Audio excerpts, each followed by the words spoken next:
मैं बल्लू भाई का बहुत आभारी हूँ, जो जोशीमठ के स्थानीय निवासी हैं, जिन्होंने मुझे यहाँ तक पहुँचने में मदद की।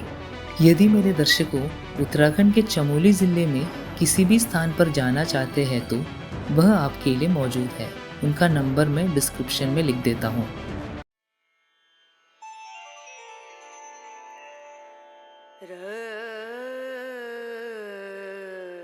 हमने देवभूमि के जोशीमठ से शुरुआत की, वह भी प्राकृतिक गर्म पानी के झरने की खूबसूरत झलक के साथ। यह प्राकृतिक आश्चर्य को देखकर मैं बहुत भाग्यशाली महसूस कर रहा था। यह जोशीमठ के तपोवन के निकट NH 107B पर स्थित है और उस पंचायत का नाम है रिंगीवन। यहाँ से ठीक 70 किलोमीटर था नीति गांव तक पहुँचने के लिए।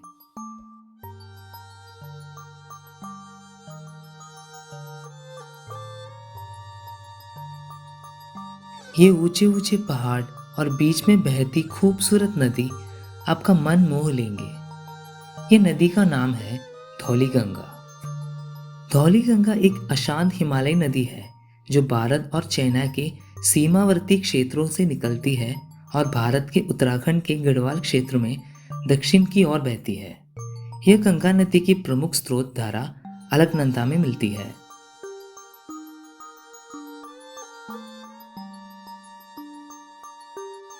हमें पता था 70 किलोमीटर, वो भी पहाड़ों में, मतलब लंबी यात्रा होगी, लेकिन हमारे चारों ओर फैले सुंदर दृश्य के कारण चिंतित होने का कोई जरूरत नहीं।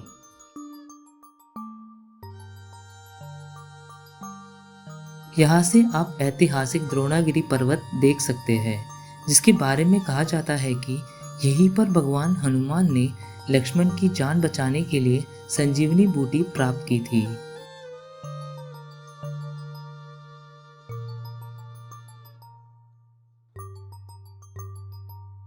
हमें रास्ते में आने वाले पहाड़ों पर कई अलग अलग गांव देखने को मिला, जैसे गरपक, भापकुंड, बम्पा आदि। फिर बीच में हमें दूर पहाड़ में जमे हुए झरना देखने को मिला, वो बहुत ही खूबसूरत था। फिर हम काली माता मंदिर पर माथा टेकने के बाद हम चल पड़े मलारी गांव की ओर। मलारी गांव पहुंचने से पहले ITBP का एक चेक पोस्ट आएगा। सुरक्षा कारणों से मैं वीडियो नहीं ले पाया वहां पे।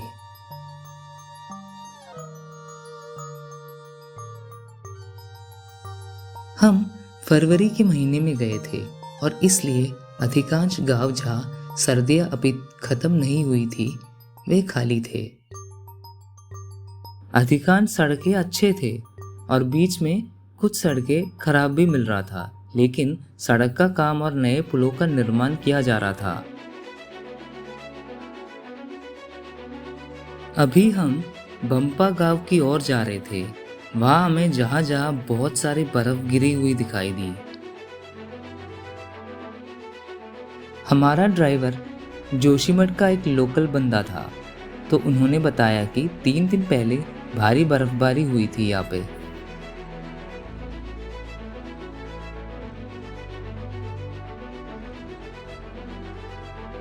इस बर्फ से गुजरते हुए हम गमशाली गांव की ओर बढ़ रहे थे।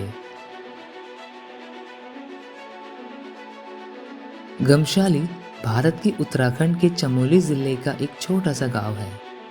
यह भारत तिब्बत सीमा से पहले आखिरी गांव से लगभग 6 किलोमीटर दूर नीति घाटी में स्थित है। गमशाली नीति घाटी के सबसे बड़े और सबसे अधिक आबादी वाले गांवों में से एक है, लेकिन सर्दियों के महीने के दौरान गांव के निवासी कम ऊंचाई पर चले जाते हैं। नीति घाटी हमसे सिर्फ 5 किलोमीटर दूर थी और हम बहुत एक्साइटेड थे। हम पहुंच गए और हमने टिम्बर से महादेव की और ट्रैकिंग करना शुरू कर दी।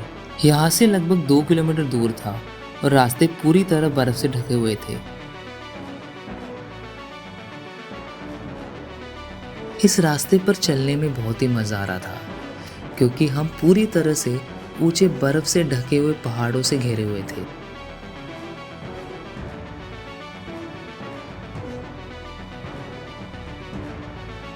आगे जाते ही रास्ता पूरी तरह से बर्फ से ढका हुआ था, जिससे ट्रैकिंग करना मुश्किल हो रहा था हमें।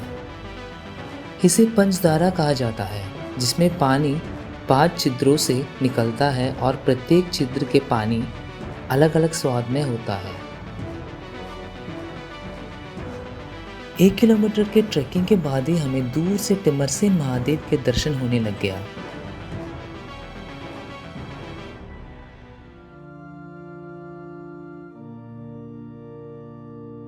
एक तरफ हम बहुत ही एक्साइटेड थे और दूसरी तरफ तो हम बहुत ही डर गए थे, क्योंकि रास्ते इतने कठिन थे कि पूरी तरह बर्फ से ढका हुआ था।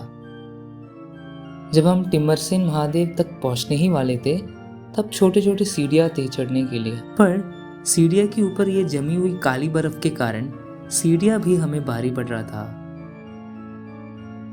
आखिर में कैसे तो कैसे करके हम लोग टिमरसेन महादेव के कपाट तक पहुंच गए। हाँ, क्या नज़ारा है। जहाँ जहाँ पानी गिर रहा था वह पूरी तरह बर्फीले ग्लेशियर बन गया था। टिमरसेन महादेव गुफा की खोज चारवाहों के एक समूह ने की थी, जो इस क्षेत्र में अपने झुंड चरा रहे थे। वे अचानक गुफा में पहुंचे और उन्हें उसके अंदर एक प्राकृतिक शिवलिंग मिला। समय के साथ गुफा भगवान शिव के भक्तों के लिए तीर्थ स्थान बन गई। यह गुफा समुद्र तल से लगभग 13,000 फीट की ऊंचाई पर स्थित है और सर्दियों के मौसम के दौरान क्षेत्र में भारी बर्फबारी के कारण केवल गर्मियों के महीने के दौरान ही पहुंचा जा सकता है।